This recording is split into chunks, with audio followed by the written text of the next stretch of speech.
अरिहंतों को सिद्धि सिला के सिद्धों को आचार्यों को उपाध्यायों को सर्व दिगंबर संतों को आचार्यों को उपाध्यायों को सर्व दिगंबर संतों को मेरे जीवन की अधिकारी एक गुरु माँ तुम्ही तो हो। काम भोगों की अभिकारी मेरी गुरु माँ तुम्ही तो हो। ज्ञान चारित दर्शन की तुम्ही तो मार्ग दर्शक हो। चरण द्वय की वंदना में मेरा सर्वस्व अर्पण हो। चरण द्वय की वंदना में मेरा सर्वस्व अर्पण हो। जय बोली देवादेव 1008 श्री आदिनाथ भगवान की। जय बोली देवादेव 1008 श्री पाशनाथ भगवान की। जय बोली गिरनार गौराचार्य श्री निर्मल सागर जी महाराज की। जय बोलिए परम पूज्य भारत गौरव ग्वालियर तिलक गढ़नी शिरोमणि गढ़नी आरका श्री विशुद्धमती माता जी की। जय बोलिए प्रज्ञावदनी पट्ट गढ़नी आरका श्री विज्ञमती माता जी की। जय बोलिए उत्तम शौच धर्म की समस्त आरिका संघ की वंदना माता जी।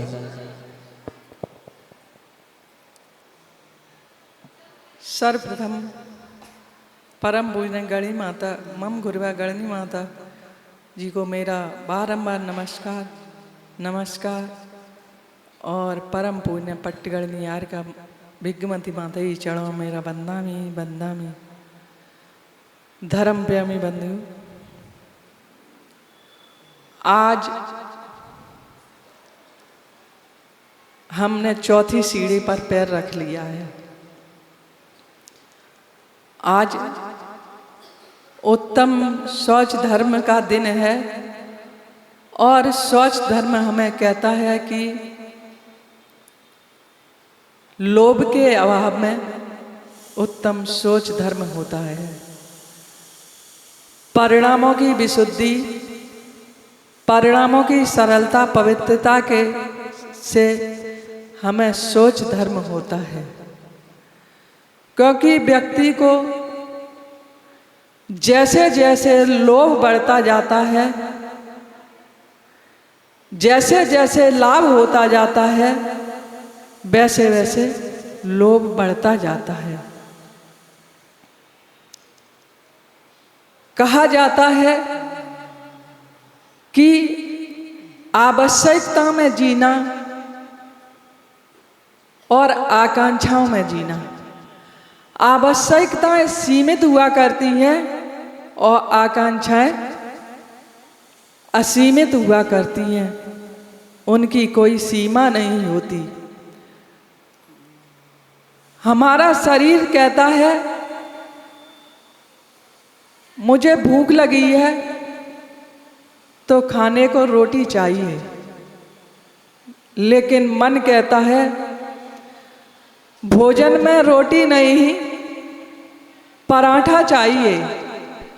जब हमारे सामने पराठा आ जाता है तो मन कहता है नहीं नहीं पराठा नहीं पूड़ी चाहिए, पूड़ी नहीं कचौड़ी चाहिए। शरीर सिर्फ भोजन मांगता है और मन उसमें विश्लेषण लगा देता है।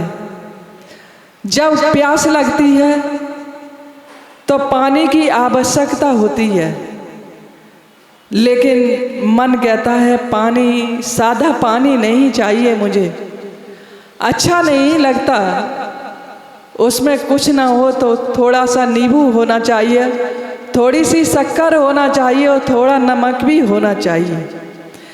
कहने का तात्पर्य है कि हम आवश्यकता में अगर जिएं तो उनकी पूर्ति करना तो संभव है, लेकिन आकांक्षाओं की पूर्ति करना संभव नहीं है। कहा जाता है कि लोभ बढ़ता है। समुद्र में कितनी भी नदियां समाहित हो जाएं, फिर भी वह प्यासा का प्यासा ही रहता है। हम प्रतिदिन भोजन करते हैं, फिर भी पेट खाली का खाली ही रहता है। शमशान में कितने भी सब भस्मीभूत कर दिए जाएं, लेकिन वह भूखा का भूखा ही रहता है। कहा जाता है कि मन विचारों का पुलंदा है और मन की चंचलता का कारण है अधिक परिग्रह और अधिक वाचालता।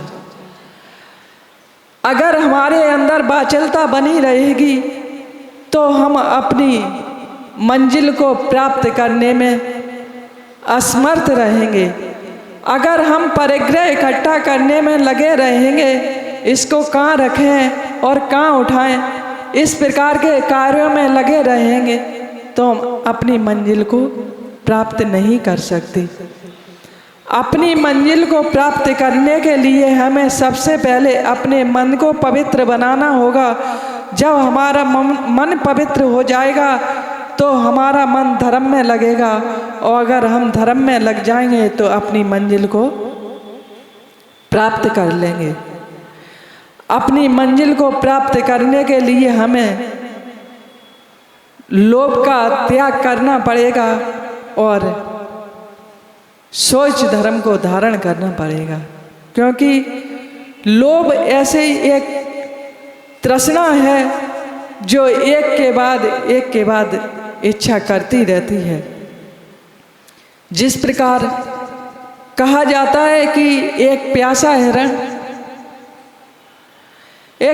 हिरण बालू के चमकते हुए कणों को देखकर पानी पीने के लिए दौड़ लगाता है, और दौड़ते दौड़ते उसके प्यान पखेरु उड़ जाते हैं, लेकिन पानी नहीं मिल पाता। उसी प्रकार यह मानव पंचेंद्रियों के विषयों में लगा हुआ है। कोई धन इकट्ठा करने में सुख मानता है, कोई अपने परिवार को पालन पोषण करने में सुख मानता है, और कोई तीर्थ यात्रा करने में सुख मानता है। इन्हें विषय भोगों में लगा हुआ है। जब एक व्यक्ति अपने परिवार का पालन करता है तो सुबह से शाम तक लगा रहता है, तब कहीं 2 वक्त की रोटी का व्यवस्था कर पाता है। एक बार उस व्यक्ति को उसको गुरु मिल जाते हैं, और गुरुओं के चरणों में नमस्कार करके कहता है कि गुरुजी मैं बहुत परेशान हूँ। तो गुरु कहते हैं बस तुम मंदिर जाया करो, कुछ धर्म ध्यान किया करो, तो तुम्हारा समय अच्छा आ जाएगा।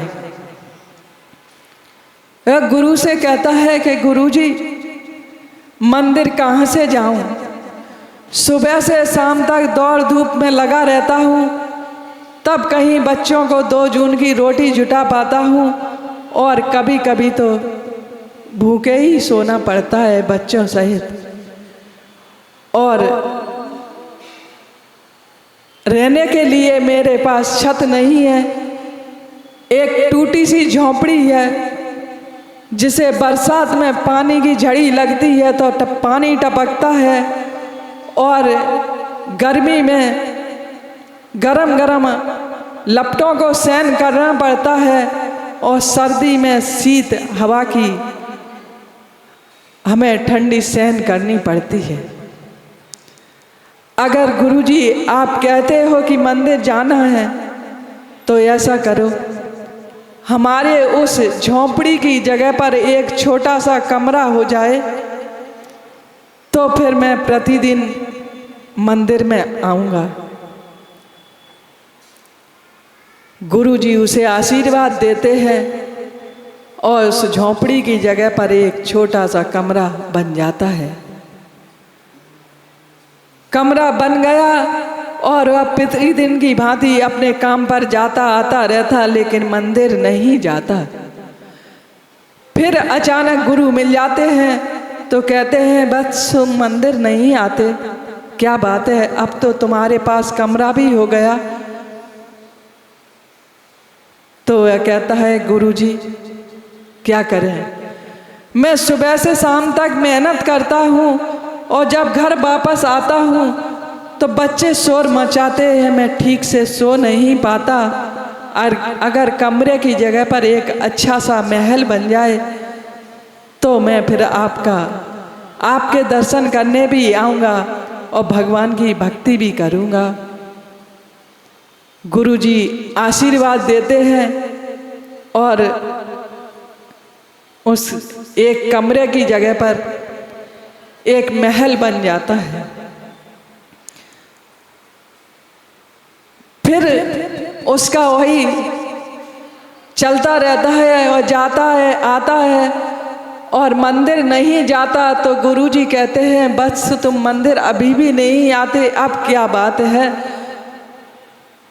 तो वह कहता है गुरुजी क्या करें, मैं पैदल आता जाता हूँ तो बहुत थक जाता हूँ और आकर सो जाता हूँ, मेरी नींद नहीं खुलती, इसलिए मैं आपकी भक्ति नहीं कर पाता।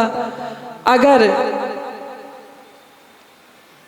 आपकी कृपा हो तो एक साइकिल मिल जाए तो साइकिल से मैं जाता आता रहूँगा और समय भी बचेगा, तो मैं आपकी भक्ति करूँगा और प्रभु के दर्शन भी करूँगा।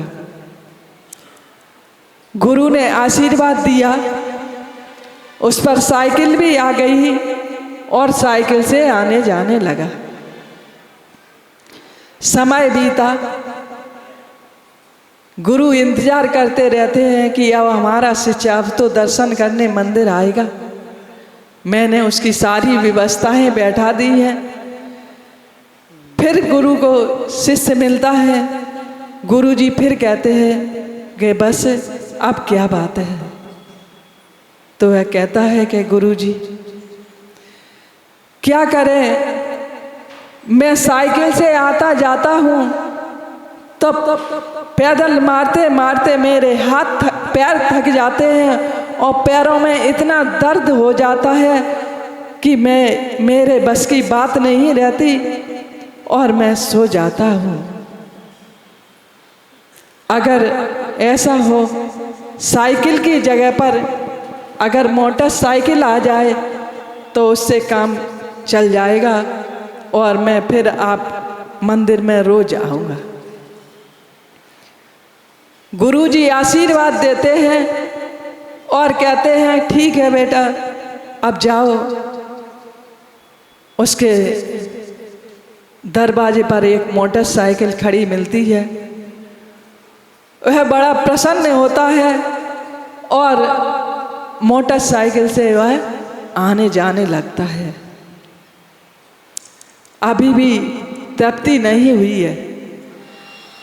गुरुजी कहते हैं बेटा अब क्या बात है, अब तो मंदिर आया करो, अब तो तुम्हारे पास समय भी बचता होगा। तो वह कहता है गुरुजी मैं मोटरसाइकिल से आता जाता हूँ तो बहुत तेज धूप लगती है सिर में, इसके कारण मेरे सिर में दर्द हो जाता है। अगर मोटरसाइकिल की जगह पर अगर 4 पहिए वाली गाड़ी आ जाए फिर तो मैं आपके दर्शन करने भी आऊँगा और प्रभु का भजन करूँगा। प्रतिदिन सुबह शाम प्रभु का भजन करूँगा। गुरुजी कहते हैं ठीक है बेटा तुम जाओ। वह जाता है अपने घर तो उसे गाड़ी खड़ी मिलती है, बड़ा प्रसन्न होता है और गाड़ी से आने जाने लगता है। जब वह गाड़ी से आने जाने लगता है फिर गुरुजी मिलते हैं और गुरुजी कहते हैं कि बेटा तुमने अभी भी मंदिर आना शुरू नहीं किया है, तो वह कहता है कि क्या करूं गुरुजी, मैं ऑफिस से छूट नहीं पाता, उसके 1 घंटे पहले मेरे घर से फ़ोन आने लगते हैं। पत्नी कहती है जल्दी घर पर आओ, मुझे किटी पार्टी में जाना है। बेटा कहता है मुझे घूमने जाना है, जल्दी घर पर आओ। और पुत्री कहती है मुझे अपने सहेलियों के साथ घूमने के लिए जाना है। गुरुजी अगर ऐसा हो, अगर घर के प्रत्येक सदस्य पर गाड़ी हो जाए तो ज़्यादा अच्छा होगा। तो कहा जाता है कि मन मरा माया मरी, मन मरा माया मरी, मर मर जाए शरीर, तो भी तृष्णा ना घटी, कह गए दास कबीर। यह तृष्णा एक ऐसी खाई है जो कभी भरती नहीं है। वह गुरुजी से कहता है कि गुरुजी, इच्छा एक के बाद एक कर घर में कभी पूर्ति नहीं होती। मैं तो सोचता था, सोचा करता हूँ भोगों से बुझ जाएगी ये इच्छा ज्वाला, परिणाम निकलता है लेकिन मानो पावक में घी डाला। गुरुजी से कहता है गुरुजी, मैं सोचता था कि घर में सुख साधन हो जाएंगे तो मैं खूब भगवान का भजन करूंगा, सुबह शांति धारा अभिषेक में जाऊंगा, पूजन विधान करूंगा, लेकिन ऐसा कुछ नहीं कर पाया क्योंकि मैंने अपने मन पर कंट्रोल नहीं कर पाया। मन एक ऐसा खिलाड़ी है जो हमारे जीवन में हमें गलत रास्ते पर भटका देता है अगर हम उसे कंट्रोल में ना रखें तो। समुद्र में कितनी भी नदियां समाहित हो जाती हैं, फिर भी यह समुद्र प्यासा का प्यासा ही रहता है। और कहा जाता है कि भारतीय संस्कृति में साधना को प्रधान संस्कृति माना है। यहाँ भोगों की प्रधानता नहीं, यहाँ योगों की प्रधानता मानी गई है। कहा जाता है कि लोभ पाप का बाप है और तृष्णा पाप की माँ, और लोभ और तृष्णा से संसार बढ़ता है। लोभ वह खाई है जो संसार के पदार्थों से भरा नहीं जा सकता, और तृष्णा ऐसी खाई मनुष्य की खोपड़ी से बना हुआ है, जादुई कटोरा है जो कभी भरा नहीं जा सकता। उसमें जितना डालते जाओगे उतना ही समाता जाएगा। तो कहा जाता है कि चाहत मिलती है संतुष्टि की राह पर चलने से, चाहत मिलती है संतुष्टि की राह पर चलने पर, और लोभ मिटता है संतोष में रहने से। आकांक्षा मिटती है आवश्यकताओं में जीने से, और तृष्णा मिटती है तृप्ति से। जब तक हम आकांक्षाओं में नहीं आवश्यकता में जिएंगे तो तुम अपने आप को अपने जीवन में कभी भी किसी भी वस्तु की कमी महसूस नहीं करोगे। अगर तुम लोभ में नहीं, अगर संतोष में जियोगे तो अपने आप को हमेशा स्वस्थ पाओगे। तुम्हें कभी तुम्हारे शरीर में रोग पैदा नहीं होगा। अगर हम संतुष्टि की राहों पर चलेंगे तो अपनी मंजिल को अपने नज़दीक पाएंगे। कहा जाता है कि मनुष्य वह लोभी मनुष्य से अच्छा वह पशु है, कम से कम और घास खाने के बाद उसे इकट्ठा करने की कोशिश नहीं करता।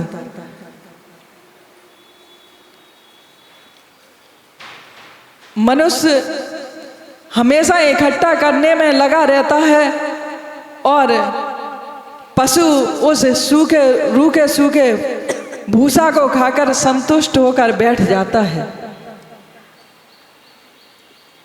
जब एक व्यक्ति अपने परिवार को चलाता है, परिवार के अंदर माता पिता और एक छोटा सा बालक था, बालक बड़ा होनहार था और क्योंकि हर माता पिता अपने बच्चों को अच्छे से अच्छे पढ़ाना लिखाना चाहते हैं, अच्छे से अच्छे डिग्री दिलवाना चाहते हैं। बच्चे चाहें बड़े होकर उनके बुढ़ापे की लाठी बने या न बने, लेकिन माता पिता अपना कर्तव्य पूरा करते हैं। पहले भी बच्चों को पढ़ने के लिए बाहर भेजा जाता था और आज भी बच्चों को पढ़ने के लिए बाहर भेजा जाता है। पहले बच्चे पढ़ने के लिए गुरुकुल में जाते थे और अपनी गुरु परंपरा का पालन करके अपने परिवार का नाम रोशन करते थे। और आज बच्चे हॉस्टल में पढ़ने के लिए जाते हैं, अपने होश को टालकर। अपने गुरु परंपरा की बात तो दूर रही, अपने परंपरा का भी नाश कर देते हैं। कहा जाता है कि लल्ले के पाए पलने में दिख जाते हैं। बच्चा होनहार था, माता पिता ने उस बच्चे को पढ़ने के लिए काशी में भेज दिया। बच्चा कुछ ही समय बाद शिक्षा को प्राप्त करके अपने घर वापस आने को हुआ। परिवार के अंदर सूचना आ गई कि बच्चा घर आ रहा है अपनी शिक्षा को प्राप्त करके।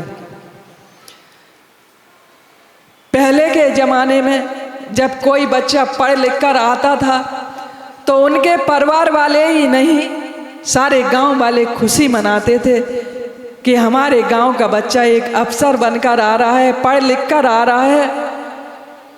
आज तो अगर भाई का बच्चा पढ़ गया और हमारा बच्चा नहीं निकल पाया तो भाई भाई से ही ईर्ष्या करने लगता है उस बच्चे के कि यह कैसे गिर जाए, यह पढ़ाई ना कर पाए, उसका उपाय भी सोचने लगते हैं। लेकिन पहले ऐसा नहीं था।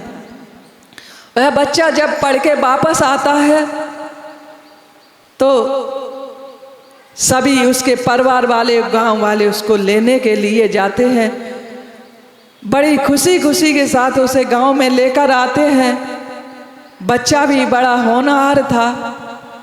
वह गांव के लोग उसे घर घर बुलाते, वह घर घर में जाता, उसे बड़ा सम्मान मिलता, सभी की समस्याओं का समाधान करता था। क्योंकि जब व्यक्ति पढ़ लिख जाता है और अगर उसकी समाज में ज़्यादा पूछ आ जाती है तो उसे अहम हो जाता है, घमंड आ जाता है, अपनी पढ़ाई लिखाई पर अभिमान हो जाता है कि मैं बहुत पढ़ा लिखा हूँ, मैं सभी की प्रश्नों का उत्तर दे देता हूँ, मैं सभी की समस्याओं का समाधान कर देता हूँ। उस बच्चे को भी कुछ अहम आ गया और वह बढ़ चढ़ के बातें करने लगा। घर में जब भी आता तो कभी अपनी पत्नी से कहता कि तुमको कुछ प्रश्न पूछना हो पूछो, मैं तुम्हारे प्रश्न का उत्तर दे सकता हूँ। कभी अपने माता पिता से कहता, कभी पत्नी से कहता, बहुत बड़ी बड़ी बातें करने लगता।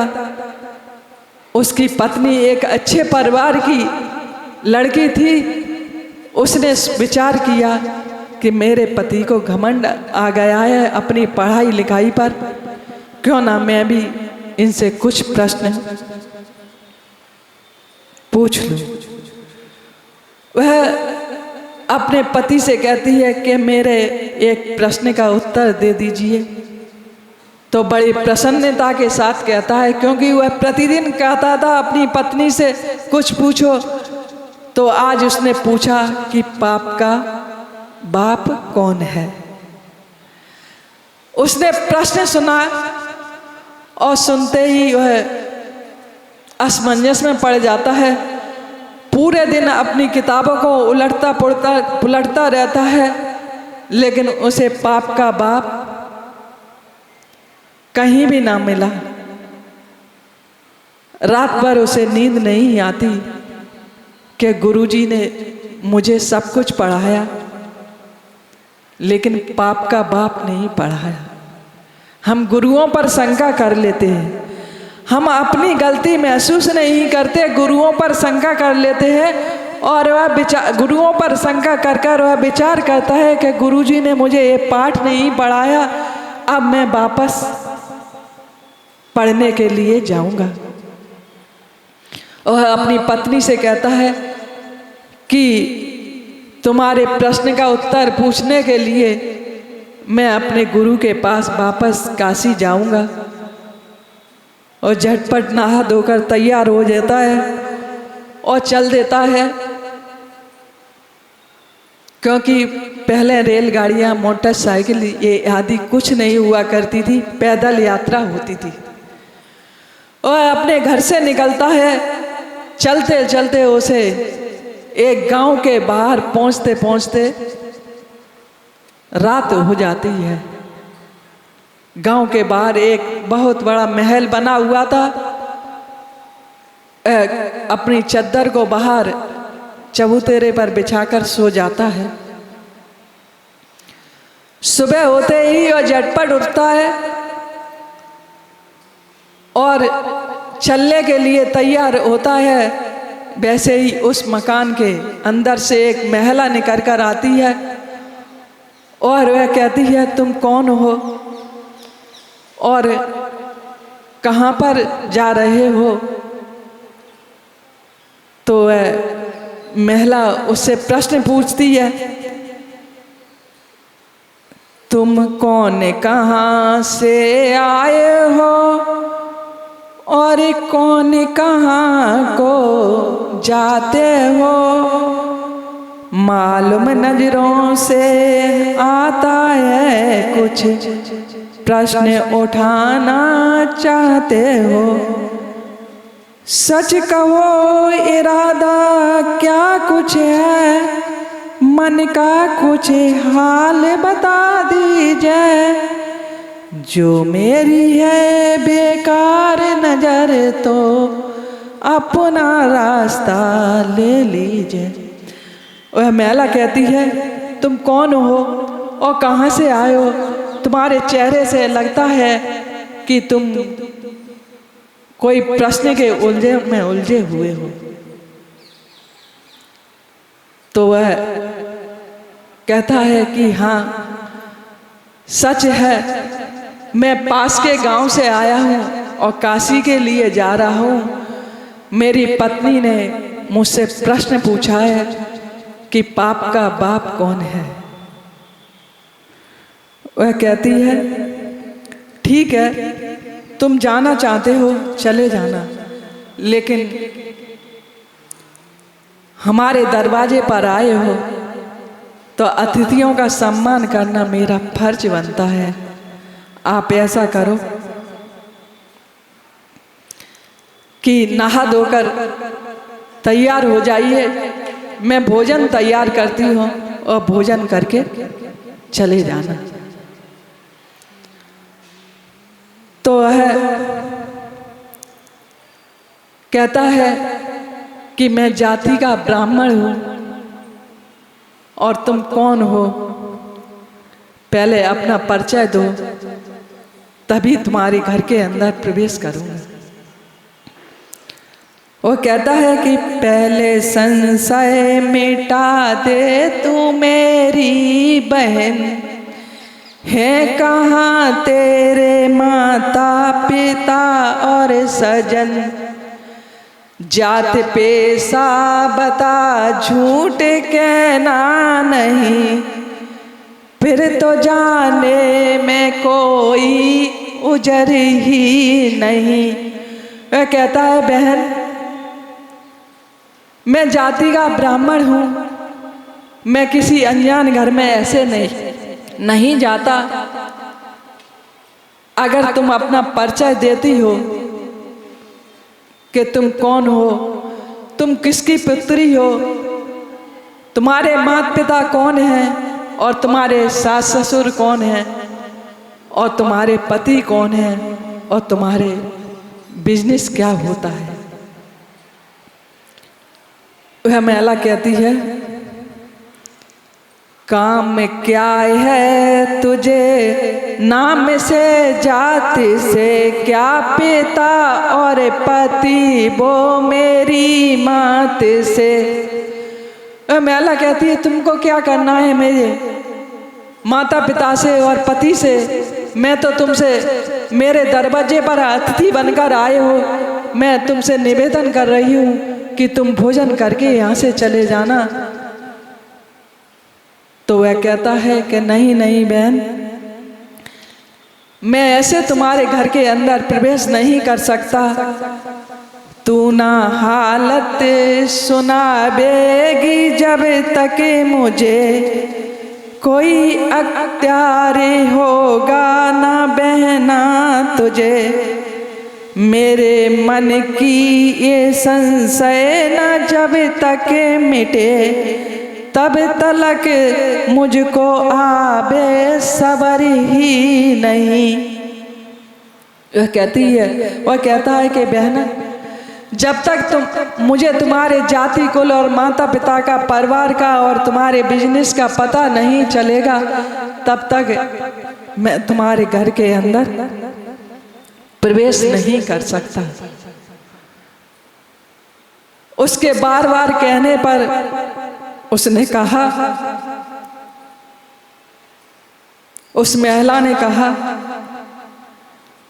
तुझको हालत खुलासा सुनाती हूँ मैं, मेरे माता पिता ना संगाती सजन। जिस किसी माल बारे से लगती लगन, उसका छोड़ू न घर ओजर ही नहीं। कहती है कि मेरे ना माता पिता है, ना कोई पति है, ना कोई सास है, ना कोई ससुर है। मैं तो एक नगर नार हूँ और जो किसी माल वाले से, मेरी किसी पैसों वाले से लगन लग जाती है और अगर वो हमारे दरवाजे पर आता है तो मैं उसका पीछा जब तक नहीं छोड़ती जब तक वह सड़क पर नहीं आ जाता। जैसे ही पंडित जी ने सुना तो झटपट अपना बोरी बिस्तर उठाते हैं और चलने को तैयार हो जाते हैं। लेकिन वह महिला भी कम नहीं थी, पंडित जी के हाथ जोड़ती है और पैर पड़ जाती है। कहती है कि आज तक मैंने ऐसा कोई पुण्य का काम नहीं किया है, पंडित जी मैं तुम्हारे हाथ जोड़ती हूँ, मेरे घर के अंदर चलिए और तुम्हें हमारे कहीं ना कहीं तो तुम सोते हो, वहाँ पत्थर का ही मकान होता, अगर इस हमारे चबूतरे पर आप सो भी गए हो, आपको अगर इसका पाप लग रहा है तो आप ऐसा करो, मैं तुम्हें एक मोहरों की थैली देती हूँ, उनसे तुम पूजा विधान कर लेना और अपने पापों को धो लेना, अपने पापों का प्रायश्चित कर लेना। मोहरों की थैली देखकर पंडित जी को लोभ आ जाता है और वह महिला कहती है कि अब तो हमारे घर के अंदर चलिए, मैंने किसी भी वस्तु को छुआ नहीं है, पानी भरा रखा है, आप स्नान कर लीजिए और मैं सारी वस्तुएं बाजार से मंगवा देती हूँ, आप अपने हाथों से भोजन बना लीजिए और भोजन करके ही जाना। और इसका भी अगर हमारे घर के अंदर जाने का अगर आपको पाप लगता है तो उसके लिए भी मैं एक थैली मोहरों की और देती हूँ, अपने पापों का प्रायश्चित कर लेना। पंडित जी उसकी बातों में आ जाते हैं और उसके घर के अंदर प्रवेश कर जाते हैं और जैसे ही नहा धो के तैयार होते हैं, भोजन की सामग्री के पास जाते हैं तो वह महिला कहती है कि पंडित जी मैं यहाँ पर घर के अंदर कोई नहीं देख रहा है और मैं नहा धो के आई हूँ, मैं शुद्ध बिल्कुल हूँ और तुम्हारा भोजन बना देती हूँ और आप भोजन कर लेना। और इसके लिए अगर तुम्हें पाप लगता है तो एक मोहरों की थैली और देती हूँ, उससे अपने पापों का प्रक्षालन कर लेना। पंडित जी एक तरफ बैठ जाते हैं और वह महिला भोजन तैयार करने लगती है। भोजन तैयार हो जाता है, थाली सामने आ जाती है और पंडित जी भोजन करने के लिए बैठ जाते हैं। भोजन करने के लिए जैसे ही पंडित जी बैठते हैं तो वह महिला कहती है कि पंडित जी, मैंने अपने जीवन में बहुत पाप किया है, मैं बहुत पापिन हूँ। मैं आपके पापों का प्रक्षालन करने के लिए आप मेरे हाथ से एक गिलास मुंह में रखवा लीजिए और इसके लिए अगर तुम्हें पाप लगता है तो एक थैली मोहरों की और लीजिए। पंडित जी उसके हाथ से एक गिलास खाने के लिए तैयार हो जाते हैं और जैसे ही पंडित जी अपना मुंह खोलते हैं तो वह रोटी का गिलास नीचे रखकर पंडित जी के गाल पर 2 थप्पड़ लगाती है और कहती है, लोभ पाप का बाप है, तुम्हें काशी जाने के बजाय तुम्हारे प्रश्न का उत्तर तुम्हें यहीं पर मिल गया। वह कहती है कि पंडित जी, तुमने विचार नहीं किया, मैं एक ऐसी महिला हूँ जो इतने गंदे काम करती हूँ, मैं एक नगर नार कहलाती हूँ और तुम इतनी ऊंची जाति के होकर भी तुम पैसों के लोभ में आकर तुमने हमारे घर के अंदर प्रवेश कर लिया और प्रवेश करने के बाद तुमने हमारे हाथों से खाना बना हुआ भी मंजूर कर लिया और हमारे हाथों से भी खाना स्वीकार कर लिया। कहने का तात्पर्य है कि अपने जीवन में ये कहानी उन पंडित जी की नहीं है, हम सबकी कहानी है। हम भी लोभ में आकर नीचे से नीचे काम करने के लिए तैयार हो जाते हैं और अपने स्वरूप को भूल जाते हैं, अपनी मान प्रतिष्ठा को भूल जाते हैं और हम ऐसा कुकृत्य कर डालते हैं। पंडित जी को काशी की बजाय उस बेश्या के हाथ से ही उत्तर मिल गया था। तो बस इतना ही कहना चाहूंगी कि हमें अपने जीवन में लोभ वृत्ति को छोड़कर, क्योंकि लोभ के अंदर चारों ही कसाए समाहित हो जाती हैं। जब हमें किसी वस्तु की इच्छा होती है, अगर वो वस्तु नहीं मिलती तो हमें क्रोध आ जाता है और अगर वो वस्तु मिल जाती है तो हमें मान आ जाता है, अभिमान आ जाता है और हम शीश चढ़कर बोलने लगते हैं। और जब हमें वस्तु को पाने के लिए अगर हमें मुश्किल लगता है कि हम इस वस्तु को कैसे पाएं, तो हम मायाचारी करते हैं और मायाचारी करने से जब हमें वस्तु प्राप्त हो जाती है तो लोभ कसाय बढ़ जाती है। एक लोभ कसाय में चारों ही कसाय समाहित हो जाती हैं। तो कहने का तात्पर्य है, सबसे अगर खराब कसाय है तो लोभ कसाय। हमें लोभ का त्याग करके और सोच धर्म को धारण करना है और सोच धर्म को धारण करने के लिए हमें लोभ का त्याग करना ही पड़ेगा। अगर हम लोभ का त्याग नहीं करेंगे, सोच धर्म को नहीं धारण कर सकते और अगर हम सोच धर्म को धारण नहीं करेंगे तो हम अपनी मंजिल को प्राप्त नहीं कर सकते। मंजिल को प्राप्त करने के लिए हमें लोभ का त्याग करना ही पड़ेगा। बस अंत में इतना ही कहना चाहूंगी कि भारी भरकम उदर तुम्हारा, भारी भरकम उदर तुम्हारा, जैसे हो गणेश का पेट या फिर हो इंडिया गेट। भारी भरकम उदर तुम्हारा, जैसे हो गणेश का पेट या फिर हो कहो इंडिया गेट।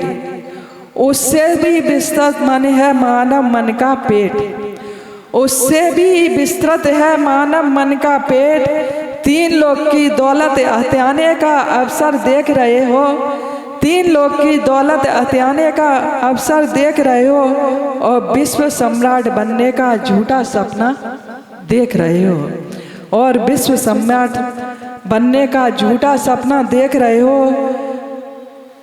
पर मन की महिमा अद्भुत है निराली, पर मन की महिमा अद्भुत है निराली, कितना भी मिल जाए सदा खाली का खाली, कितना भी मिल जाए सदा खाली का खाली। लो जड़ पदार्थ से मन की महिमा क्षुधा कभी समन नहीं होती, लो जड़ पदार्थ से मन की महिमा क्षुधा कभी समन नहीं होती, और तृष्णा नागिन कभी दमन नहीं होती, और तृष्णा नागिन कभी दमन नहीं होती। आप कहोगे कैसे, आप कहोगे कैसे, मैं कहती हूँ ऐसे। हर एक माँ की बेटी चंदन माला नहीं होती, हर एक माँ की बेटी चंदन माला नहीं होती, और नरक में पाठशाला नहीं होती। गधे के किस्मत में फूल माला नहीं होती, गधे की किस्मत में फूल माला नहीं होती। दिगंबर साधु के पास पंजी नहीं होती, और औरतें सिर से गंजी नहीं होती। दिगंबर साधु के पास पंजी नहीं होती, औरतें सिर से गंजी नहीं होती। साधु का मन काला नहीं होता, और औरतों के मुख पर ताला नहीं होता। साधु का मन काला नहीं होता, औरतों के मुख पर ताला नहीं होता। गांव गांव में रेलगाड़ी नहीं होती, औरतों के दाढ़ी नहीं होती। गांव गांव में रेलगाड़ी नहीं होती, औरतों के दाढ़ी नहीं होती। आदमी के पूंछ नहीं होती, और औरतों के मूंछ नहीं होती। आदमी के पूंछ नहीं होती, औरतों के मूंछ नहीं होती। हर एक आदमी दिगंबर संत नहीं होता, हर एक आदमी दिगंबर संत नहीं होता, और भव्य का संसार का अंत नहीं होता, और भव्य के संसार का अंत अनंत, भव्य का संसार अनंत नहीं होता, और लोभ का कभी अंत नहीं होता। बस अंत में इतना ही कहूँगी कि लोभी व्यक्ति कभी अपने संसार से पार नहीं हो सकता। हमें लोभ को त्याग कर सोच धर्म को धारण करके अपनी मंजिल को प्राप्त करना है। जय बोलिए महावीर भगवान की, जय बोलिए परम पुण्य भारत गौरम गणनीयार का श्री विशुद्धमती माता जी की, जय बोलिए पट्टी गणनीयार का श्री विज्ञमती माता जी की।